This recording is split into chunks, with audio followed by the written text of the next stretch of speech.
So what I am talking about is having psychologists use our psychological science and our way of thinking to really apply all of that to solving some of the world's most pressing problems. I think a lot of difficulty really is well understood through the things that we know, and I'm just urging us to move beyond not only the therapy room, the research lab, but also into the community and into society to help with things that really require an understanding of human behavior.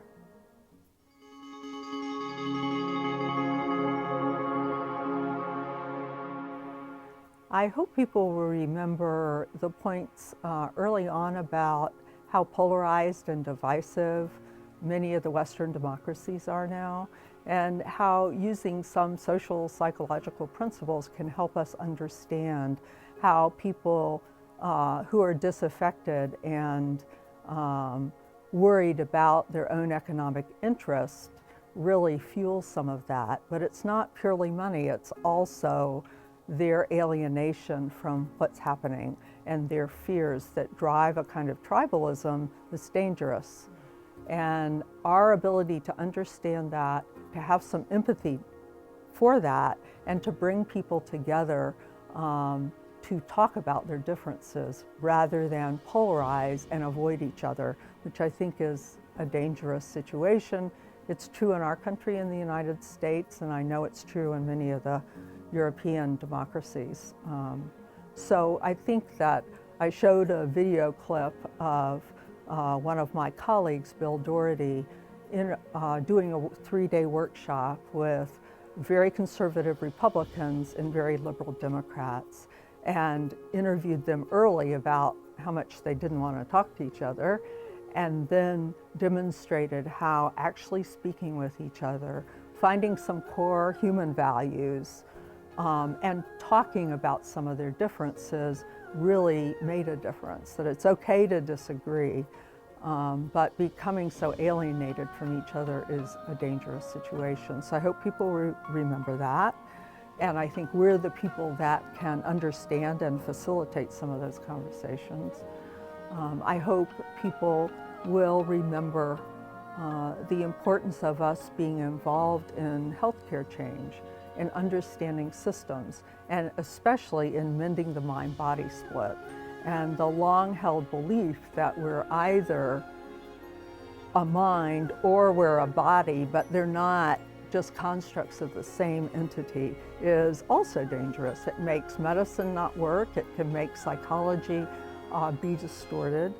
And I think that we have the skills to help medicine understand that. First, we have to understand it, that we're all biopsychosocial creatures, and each one of those elements matters to promote health. And then we know how to work and facilitate teamwork amongst different disciplines for the sake of our people that we're serving. And I think it's very interesting work to do that, and it's challenging. I think a lot of other disciplines are not taught how to talk against difference, how to understand each other, and how to pull it all together so it makes sense. So I hope people will remember that. And there are a lot of other areas. Police and violence is an area that I think psychologists have a lot to offer. Education, so sending disadvantaged children into higher education, but equipping them with some of the skills they need that advantaged children learned long ago so that they can be successful. That's another example. And doing policy of all kinds.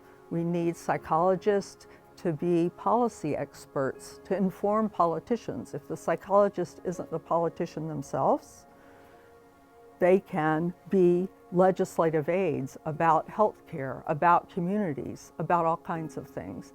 And if we don't do that, we need to go to those politicians and those legislative aides and educate them about what we know to be so. So I think we have such an important array of knowledge base, science, and skills to offer. And sometimes we are a little shy about doing that. But given the situation in the world today, I don't think we can afford to sit back. So that's the main point of my talk, is really encouraging and providing examples of my colleagues who are really doing very interesting things and trying to increase our own sense of agency and communion while we're also facilitating that in other people.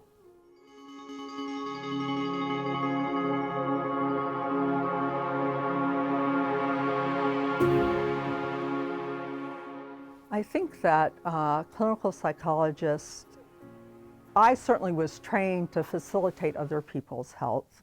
I thought in training less about my own and less about my own sense of agency.